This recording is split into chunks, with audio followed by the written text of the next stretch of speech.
Bunga pa. Kaya na, letter T oh, parang ano, yun. Angas sir. Letter T, tago. Ano? Scaffolding pa lang to ah. Barba yan. No? Malaki ng desk ko dyan ah. Bakit ano pa lang yan? Konti pa lang nagagawa dyan. Wala pang bubungtusin nga. Sabi ko na, mali na punta na naman ng pera natin, pre. Boss, scaffolding na naman yan eh. Tangin na na-iska po nun, di pa makapagpag-graduate ang puta.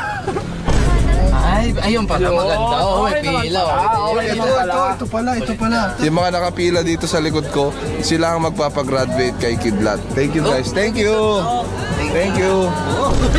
Thank you, thank you. Thank you. Ito na, mga investors. Yan na.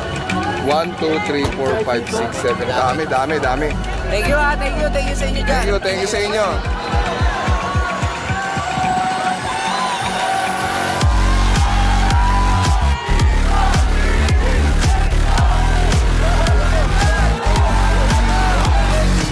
Anong game plan natin? Ang pwesto ko dun sa may bar, yung ilalabas na bote, bibilangin ko. Ikaw mag-upsell sa mga customer. Okay, Oo, kasi sige. naka-formal kayo. Sige.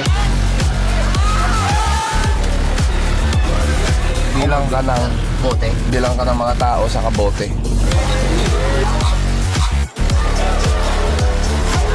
Ako, sisingil sa cashier pagtas ng araw.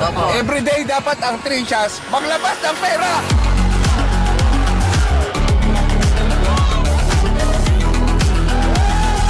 Oh!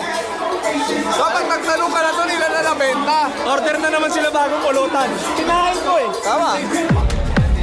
Kaso kung araw-araw ganda, baka maaga tayo mamatay.